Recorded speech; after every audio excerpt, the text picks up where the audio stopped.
Hey there, and welcome to Swimming with Sharks, where we dive deep with thinkers, builders, disruptors, those who are shaping the future with AI. I'm your host, Kevin Dean, and today's guest is someone I've known for a long time. Joining me is Harbinder Khera, a parallel entrepreneur, technologist, and founder of Mindmatrix. He's been building software companies for nearly 3 decades, with a deep background in sales enablement, automation, and AI infrastructure. He's not someone who just discovered ChatGPT last year, but someone who was experimenting with machine learning when Netscape was still a thing, if you can remember that. In this episode, we cut through the AI noise and talk about what actually makes AI work in the real world. How context, data structure, and system reliability separate true transformation from hollow hype.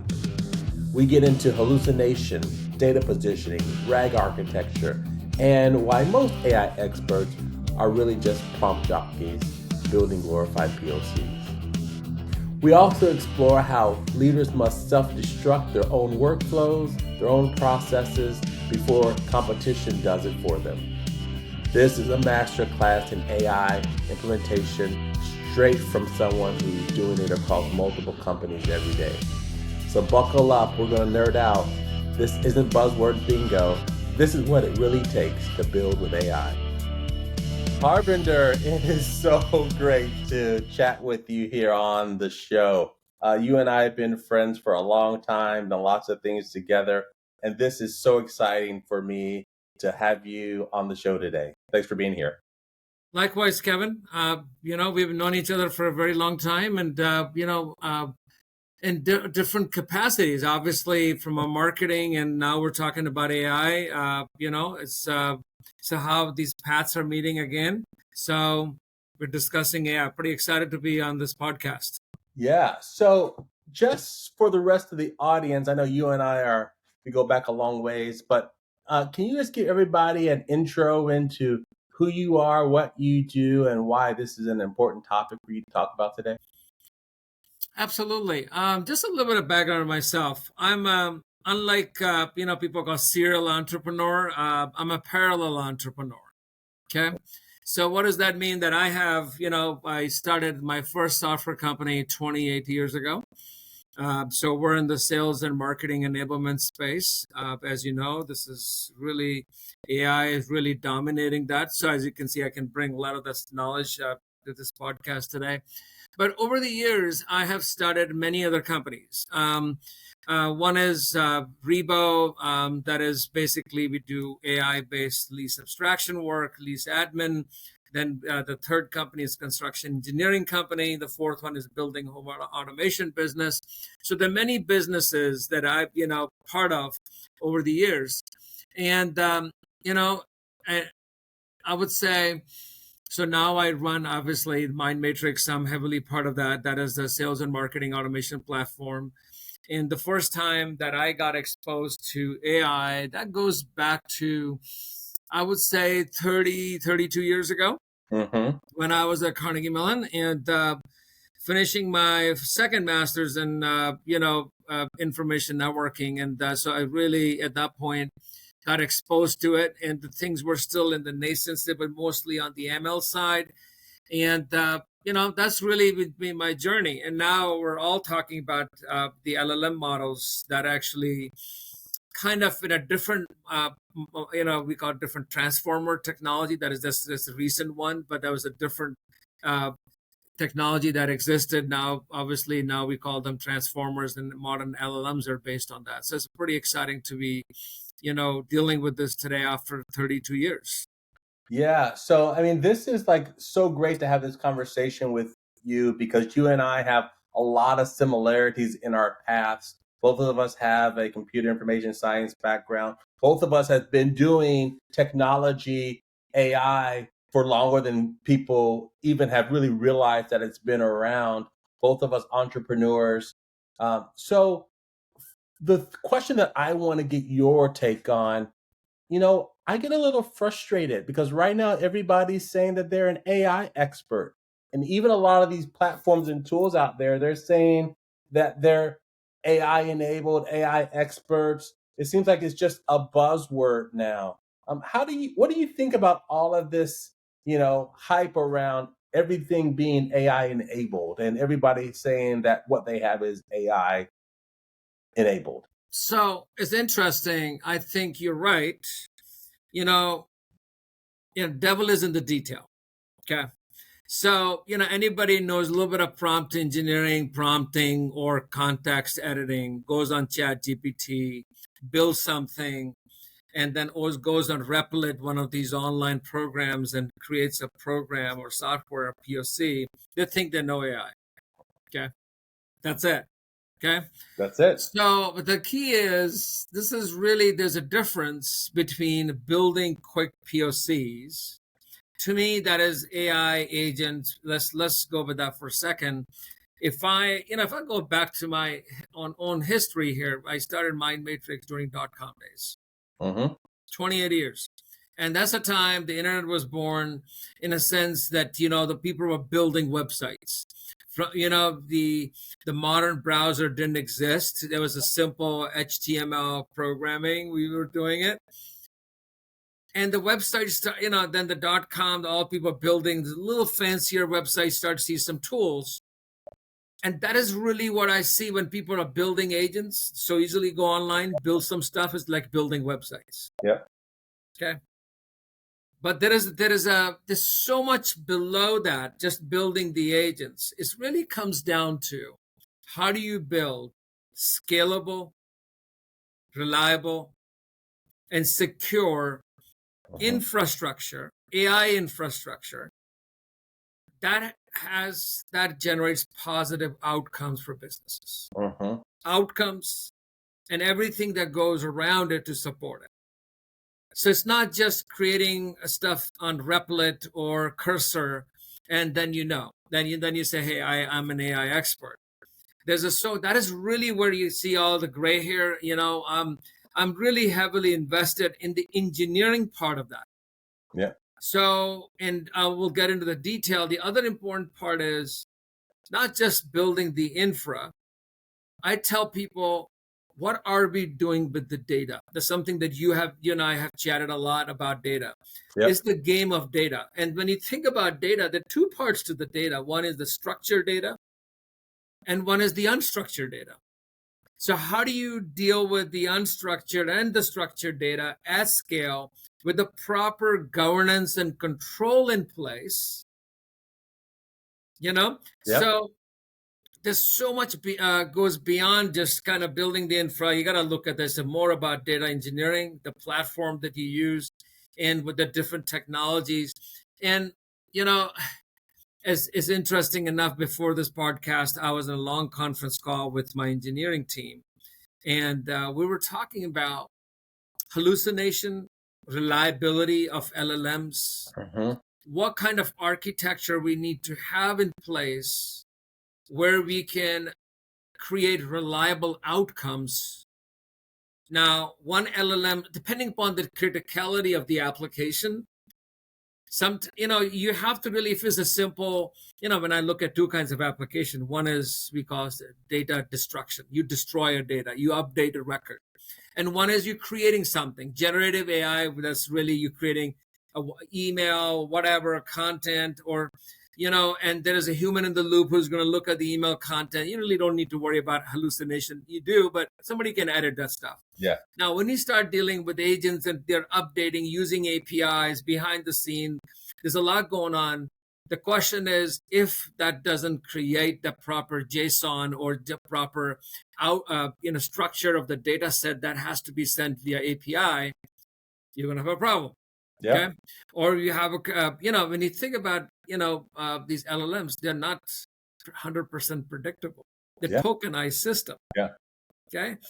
So the outcome is not always predictable, but outcome may be right in different ways. You can structure a sentence 10 different ways. However, it's not the exact same sentence, depending upon what you're trying to do. But the question is, how do you create these reliable,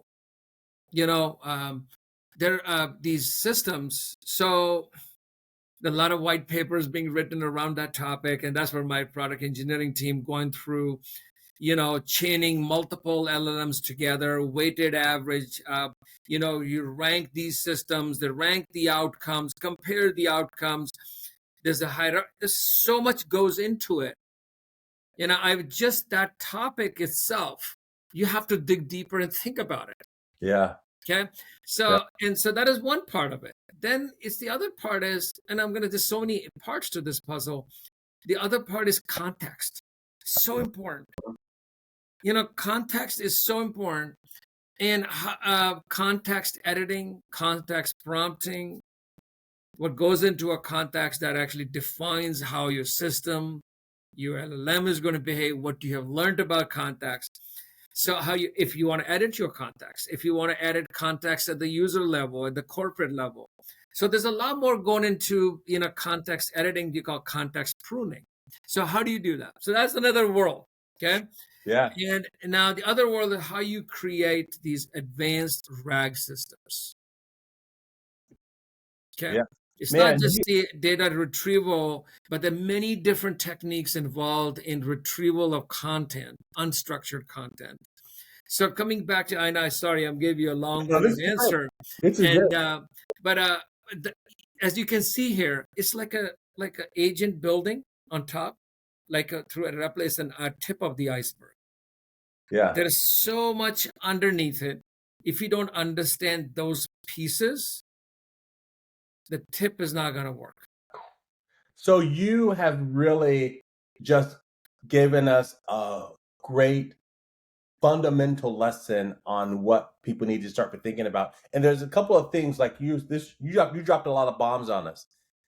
I'm just going to pause here and say there's a lot of people who may be listening who don't even know what Replit is. They're just using like ChatGPT and they think that they're like doing something great. But then you take Replit, that's another layer down. But really underneath that, there's so much more that people need to think about. But I want to drill into two different things that you said, because they really are at the crux of the matter. And that is, we have to figure out how we're delivering business value. And you and I have had this conversation. It's data and context. Those are the two things that really matter the most, right? So how are you thinking about data these days and the power of data, and what should, folks be thinking about as they're looking at their data to ensure that it's right for an AI solution? Yeah, I'm gonna answer that question, but I want to talk about a little philosophical conversation. So just to kind of, when AI came, I'm saying deep learning, the modern LLM came a couple of years ago. I asked my team. We have a big team, a lot of people across many of these organizations. I said, guys, we need to think about embracing AI across all departments. We think about help from programming, from marketing to sales, and the tools we develop to help take care of our customers. That if we don't embrace AI, we need to think about, when I use some powerful words here that said we need to think about using self-destruction as an organization from bottom up using AI. Otherwise, if we don't self-destruct, a competitor will destroy us. Yes. Okay. And obviously there's a lot of things, and we'll talk about data. So that is really one of the things I kind of on a mission for last year and a half within my own organization or organizations, that we need to think about self-destruct. We did the same thing. Okay. And the other part is, then I said, obviously it's going to create efficiency. We'll have people I'm working on this AI project for lease abstraction, to abstract summarization of leases and contracts. I have a huge team that does that. Now, with putting some new techniques in, I only need few people to do it. Okay. So the important part is, what do you do with that team? So it's the upskilling of these people. And so the other important part, I said, that guys, we will have time. We'll have time. So what are we going to do with that? I said, I want you to focus on building a relationship with our customers, reaching out to customers. And I saw a very interesting LinkedIn post 2 days ago, and I think for Mark Cuban is a Milli effect. It was an interesting name. You Yeah. know that in the age of AI, everything looks so fake, and after a while, people want to talk to real people. They Yep. want to have the Right. social interaction, because that is where you create value. So to me, and that's what my messaging to my team was: people who are not focusing on value of human touch, that will be, if you're focusing on value of human touch, that will be your competitive edge going forward So in you the and I have age had of that AI. conversation because Yes, that's why I said, hey, we need to have in-person events get off of that's right. because it's the value of the human touch. That's right. 100%. Yeah. And You know that I believe in that. Yeah. and I just saw an article that's actually, was looking at the webinar Carnegie Mellon. They just had yes, they're going to have it on July 7th or so. Is the for leadership, and that's something we'll talk about today, that they need to really focus on building that relationship, focusing and teaching the newer generation, not spending too much time on TikTok and Snapchat and be so immersed in phones, but have the ability to have a conversation, 100%. real, meaningful conversation with people. That is going to be so, so important in the age of AI. So that was a one part I wanted to really talk about this, but I really coming back to the data part. Now, if the data going into any of the initiatives you have, let's take a simple example of a very simple, easy use case is help, chatbot for help, Yep. customer service support. Now, the data cleansing is such an important piece. Imagine a wrong data goes into your data set that you train your model or using part of your rug. So what happens? It's a data poisoning. Data poisoning. I like that. Okay. Yeah. So data poisoning happens, and people are asking questions, is giving the wrong answer, and because it is there, it is accidentally some file all obsolete. And I was on a customer call, and they're building their own AI system, and they were talking about the part of their CPQ pricing. They said our sales guys were getting the old pricing. Mm-hmm.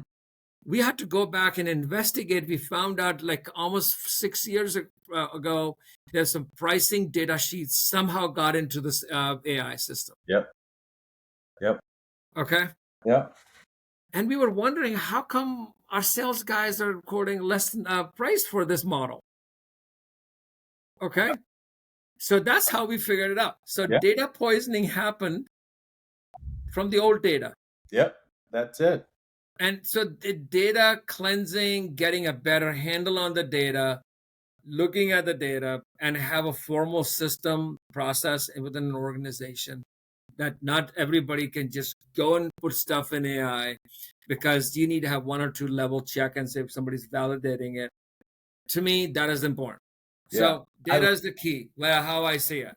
So, you brought up something interesting, and I've always said this because people want to say, because I hear it all the time. Well, AI hallucinates. And personally, the way that I think of it is like, it's not AI that's hallucinating, it's the data that's causing the hallucination, right? The data that it's pulling from without the right context is causing the wrong answer. And so that's why I believe that you got to get your data right. So it's not the LLM that's wrong, it's your data that's wrong. Do you agree or disagree? I agree to a greater degree. I'm going to tell you, I just had a conversation on this topic. Exact same. Again, we're trying to think about going back to the same thing, reliable systems. Yep. Reliable systems. And Kevin, being entrepreneurs ourselves, when 99% things work fine, nobody calls us. Okay. Oh, It yeah. is the 1% thing that doesn't work out. Guess what? We have upset kind of clients will call us. Yep. That's really 100%. We know. okay. Yeah. So that is why my whole conversation with my team, I was really going back to hallucination. If we were looking at some of the stats, and I'll define and obviously you're 100% correct. Precise prompt, good data minimizes it. The hallucination. Minimize 100%.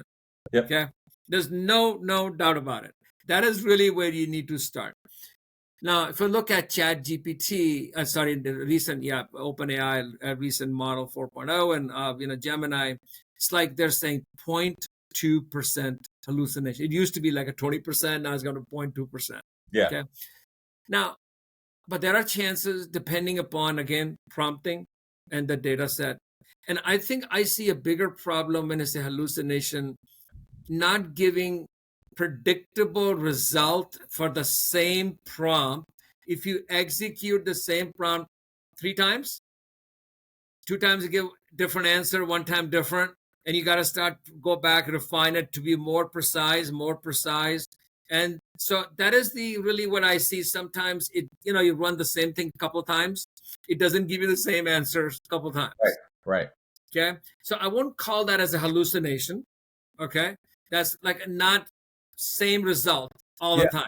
Yeah. Hallucinating is a different word. We're making shit up. Exactly. That's what we're talking about, reinforcement training, right? That's right. Do that. People don't understand that concept. I agree with you. So yes, people combine these two elements, but depending upon so like there's some cases it has done it. And again, as the number of percentages wise, as these models get better and better and better, so the chances are gonna, numbers are getting better for sure. Oh, no, this is so powerful. So talk to me a little bit about, I'm a business owner, business leader. How do I need to approach bringing AI into my organization? What do I need to be thinking about? Other than data, how do I think about this evolution? No, it's a very good question. I'm going to tell you just because, before, obviously we're implementing AI within my own platform, the Mindmatrix. And then we start going back, I was telling you, we start putting AI through our own business first. Yep. Businesses, The biggest challenge that I have found applying to our own business is the transformation, process change. Okay, people are not ready to make that change. They've found ways to kill the project. Okay. And so it is the internal alignment, redefining processes with the old way of doing things. It's just a simple way that how you performance monitoring of people, that is going to change because they're using AIs, that metrics are going to change, how you're measuring them, that's going to change.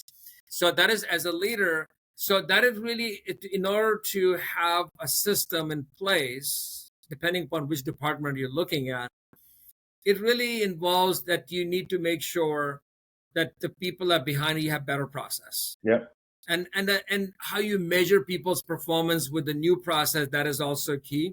And it took me a while actually to really fully ingrain this newer technology within our organization. There was a lot of resistance in terms of there was a wrong data. The first thing they found something incorrect, they stopped using it. Yep. Instead of saying, hey, because as a CEO or as a leader, and from a leadership, you have a long-term vision. You think how this is going to help your business. Okay. Yep. Short-term, people are looking at, I'm going to lose my job. Okay. So they're trying to find ways. Every time there's a breakdown, they'll stop using it or create a problem. Okay. Yep. So those things are very important. Ongoing monitoring of the system, the usage. And that is really what I have seen just my own organization. So that means leadership it's a long-term project. Yeah, it is a long-term project. Process change is definitely true. I'm not going to make you say it, but I'll say it because I can. I believe that AI is definitely going to have a significant impact on the global workforce and global economy. Do you agree or disagree? No. I'm seeing it. I'm actually, as I said, a lot of my folks are in India. I have a team, pretty big teams in India. Unfortunately, fortunately, there's all that. See, there's a lot of people in India, or a lot of people doing manual tasks, repeatable tasks. They're going to go away. Going away now. I just told you an example where people, the 50, 60 people were doing a certain task is literally done by 5 people. So Yeah. it is going away. Yeah. So it has a huge impact on the global workforce. But the important part is people have to really start thinking what is their role in the newer, in this new field of AI, because there are a lot of new jobs have been created. Yep. Okay. So you need to upskill you have to upskill for sure. And it's a mindset change because it is now the focus. Again, we talked about communication, comm Yep. skills. You got to be good at it. Gotta Okay. be better. Yeah, excellent. And the second part is ability to be creative, Mm-hmm. visualize, Yeah. and be creative. Focus on those elements. It's funny as this, Google just, a couple of months ago, VO3 that came out. Yeah. You can Yeah. make videos, and people are creating so many interesting, high grade videos Yeah. using their imagination. Okay. It's like everybody had access to PowerPoint, Yeah. but not too many people created beautiful PowerPoints. Oh, that is so Okay. true. So now you'll have access to AI. Everybody has access. But what do you say? How you write prompts, how you give instructions to the system, And that's really the skill you got to have. You need to develop that visualization skills, which, like a lot of people are trying to run their businesses, trying to make it everything automated and say, hey, I'm the CEO. Imagine I'm the CEO running this company. Give me my business plan. Give me the strategy. Give me 30, 60, 90 plan to execute against it. But again, how you use these technology tools to your own advantage. So Yeah, that's great. So this kind of is almost full circle. Like as an organization, to using your term, businesses have to self-destruct, and even individuals need to self-destruct themselves in what they're doing and think about, I think everybody has to take ownership on where their future is going to take them individually. There's a lot of people who are upset about AI and upset about the choices that businesses are making, but individuals, I believe, have to make those same decisions for themselves, right? They can't leave it up to someone else. And I think everybody has to self-destruct themselves. same thing happened in Industrial Revolution. People are working on the farms. Yeah. If you continue for work in the farms, there's no work. So they have to come to the cities. They had to move, learn new tools. And that was the start of Industrial Revolution. Yeah. And this is a new revolution. This is a brand new revolution. The tables have turned, the game has changed, and it's another show. So tell me, what do you think about, you mentioned this a little bit, strategy. How do we think about strategy and bringing value to customers moving forward? Is that a different skill set? Do we need to be thinking differently about how companies look to bring value in the age of AI? Yeah, so obviously, all these big consulting firms are trying to reinvent themselves. I used to work for Big Six before, Ernst & Young, prior to starting Mindmatrix. So I'm kind of familiar with the mindset. So, when you think about a consulting project or any consulting, it's usually I kind of break this down to 3 parts: think, build, and operate. Mm-hmm. Okay. So the think part is the strategy. Okay. Now, strategy, you're kind of, again, you do analysis of the business, do gap analysis, look at the data, look at the business, type of business, look at what is happening. You come back, recommend all these different use cases. What do you see? Process changes, leadership training, whatever. The many different parts in the initial think part of the phase. Now, it is changing in the age of AI. Because if you think about it from Big Six or Big Four, McKinsey and Booz and E&Y, there's a lot of research work was done by the analyst. Yeah. They analyze the data. They will prepare presentations. Now, all that goes away if you're using Abra. Okay? That's right. So as a consulting organization, you have to reinvent. The work that was done by 10 analysts from Harvard MBAs, you can literally do it faster, better, but 2 people. That's Okay, true. you still need human in the loop, but you get done with two people. Now, coming back to the question, let's say a business wants to have an AI solution. Okay, here's what it's not, first thing I'll say, not necessarily you need an AI solution. It may be a combination of AI or traditional systems, Mm, predictable, that does predictable outcomes. that's right.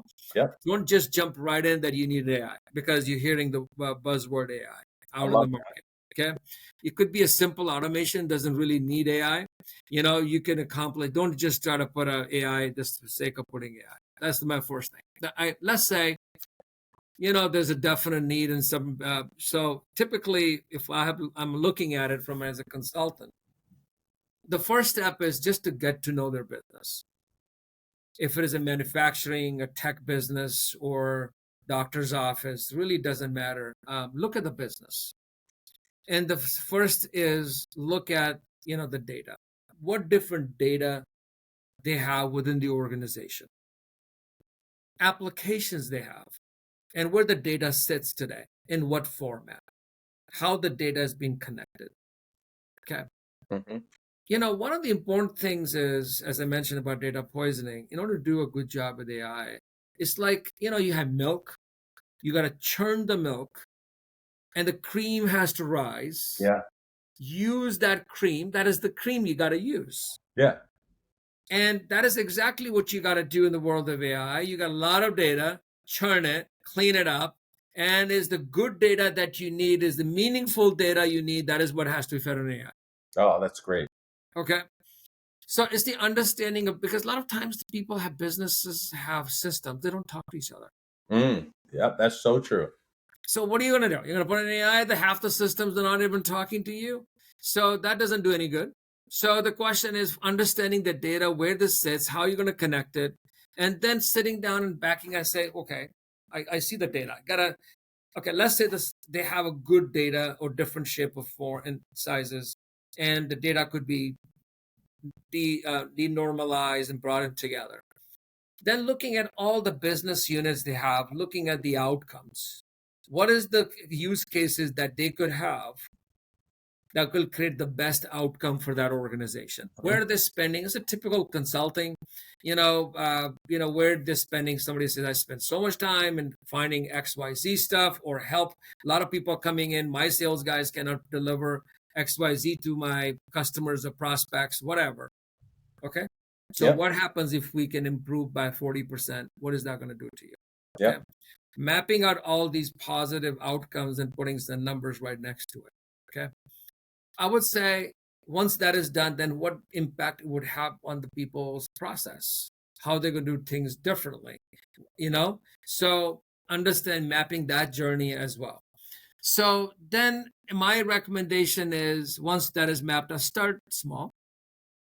Show some success. Like this is a very typical what we've been applying to AI. Great. Start small, don't boil the ocean, take one or two use cases. People feel comfortable having this new way of doing things in the business. Start small. Yeah, I love Put that. a chatbot on the website, put a chatbot in the back. Yeah. Ask questions, you got instant access. Start small. I love that. So, this has been a great. We've had some really good conversations. I want to just dive into your world, the partner world, just for a minute, because a while back, Microsoft CEO Satya said that AI is going to really kill SaaS applications. How do you think AI is going to have an impact on the partner and channel world? What do you think? What are you seeing? So he's right. Eventually it's going to kill. There will be a decline in the web apps. So let me just tell you a couple of things are happening. It's a very important question because that's how it has impacted my strategy of product development and Mindmatrix. So see, partner world is different. Partner world is people don't come to third-party vendor portals and use it. It's declining. So in order for any technology to work, the key is adoption. And how do you bring your technology tools to outsiders, to partners to use it? Okay, bring tools and technology to people versus people coming to you. Yep. Okay. That is the shift in mindset. Okay. So agents have the ability to allow to basically to control, bring the data. So my vision is to basically convert our web app at least 40% of the capabilities into an agent based. Mm-hmm. So I can register an email, create an email, find content, register a deal. A lot of these functions could be offered through agent today. So that means I could register, do functions by Slack connection or Teams connection meeting to I can do a lot of things without going to third party portal. That's Yeah. awesome. Yeah. So I'm sorry, I'm gonna geek out just for a little bit here because we can do this, and this is great. We can. So is Mindmatrix building an MCP server to expose all that connectivity? Yeah, so we actually putting our own MCP server. You need MCP server after say, hey, I'm going to have so many third party tools that we're going to have. So what we have done is at MindMatrix, just to kind of more from the geeky side talking about it. So we built advanced ROG, so that runs using Postgres vector technology, but also on top of that VBIT, there's another technology on top, and we're using Graph, Neo4j. Is a graph technology for, Yep. uh, you know, so we have different database architecture sitting and Redux for short-term and long-term memory storage. And then built on Langflow. We're using Llama Index as a framework. Obviously, there's a crew. I did a couple of different frameworks. So just team decided to go with Langflow, LangChain, Langsmith. That is the basic infra in the back. Yep. And so converting a lot of MindMatrix APIs into WebSockets so we can talk, Yep. so we can perform all these functions. So that is really, we built this core. And but one thing that we have done within the platform, because we have users and then partners, and then we have corporate.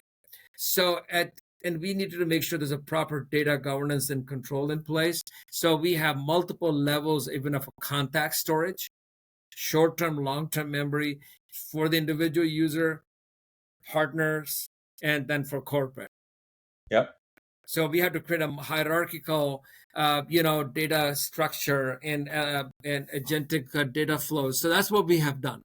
So coming back to your question, MCP server is needed when you're trying to get to multiple, external tools within your organization, Gmail, XYZ, Slack or Teams or whatever, So that makes sense. And we have not done anything with A2A yet, but certainly at this point, we're just, localized within our environment.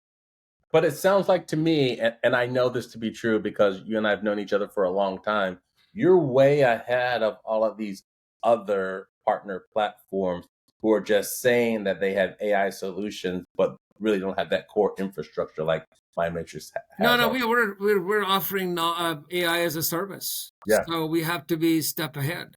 So Yeah. we're not just solving generative AI use cases.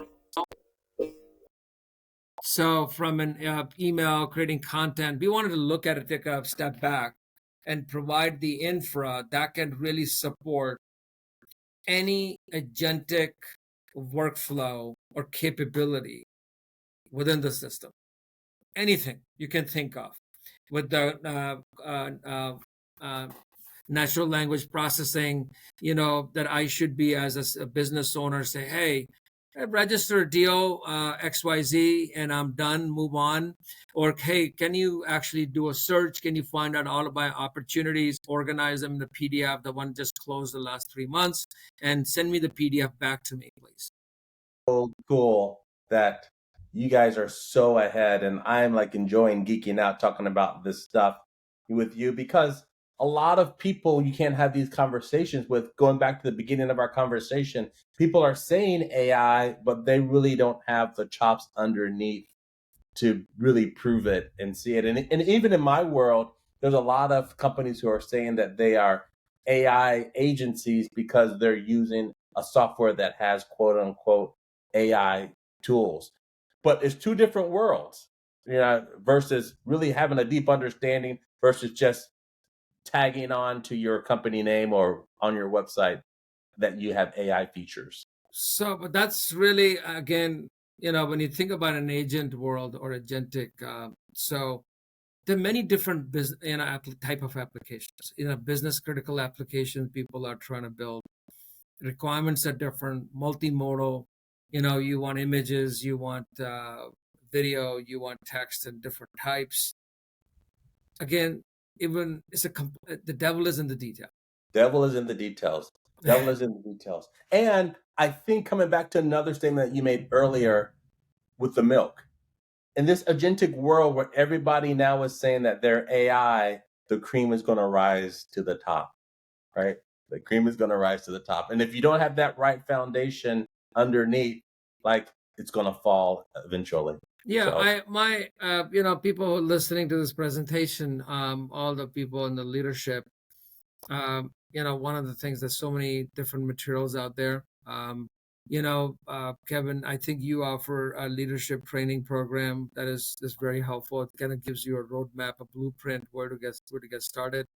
It's basically don't be scared, intimidated. We're engineers, so we're in it, but at the same time, as a business owner myself and Kevin, we've seen what it takes. Even our own organization adopting AI has been a journey for me personally, and it's not about developing a technology, but making sure people use it. that's that, And somebody can just say, "Hey, I see a bias," or say, "I just don't like what it's," so they can put a kibosh on it. that's it. That's it. This has been such a great conversation. And like, I know you and I, we always have conversations. Like, you and I will just talk to each other at all sorts of times of the day, all the time. We always have great conversations. But thanks for coming and hanging out with me on the show today. Before I let you go, I always ask everybody who's on the show to tell me one song that I should listen to, something that you like, a song that I should go and listen to after the show's over. Oh my, oh my! You're asking a geek to. I am. Wish I can tell you. I listen to a lot of Punjabi songs. Okay. Um, So tell me a classic Punjabi song that's like, this is a song that anybody listening to Punjabi should listen to. Oh my God! So I now have to remember the lyrics too. No, just the name, and we'll find the lyrics. But I want to get back to you on that one. But let me just tell you, one of my favorite songs, just to kind of goes back to when I was dating my wife. We've been married for 32 years, and I was in Florida. And so this is a long time, 32, 33 years now. So there was a Bryan Adams song. I'll do whatever I do for you. What is this song? I remember it. So I actually called a radio station and I played it for her. This is in Boca Raton, Florida. That's like 33, 34 years ago. And that is the song we, as an interesting story, in our backyard, we had Pittsburgh orchestra, the Pittsburgh symphony folks came and performed in our backyard. Okay. Oh, that's awesome. So there's an interesting story to that. And so they had a whole crew and they had everything set up. And so finally the main person came to me and said, "Would you like to sing this song?" Okay. And he was supposed to play that, but he said, "Would you like to sing this song?" And he gave me the lyrics, Bryan Adams. Okay. Yeah. And I said, "Sure, I will do that." In hindsight, I should have said, "No, I'm not going to," because I'm not the best vocal here.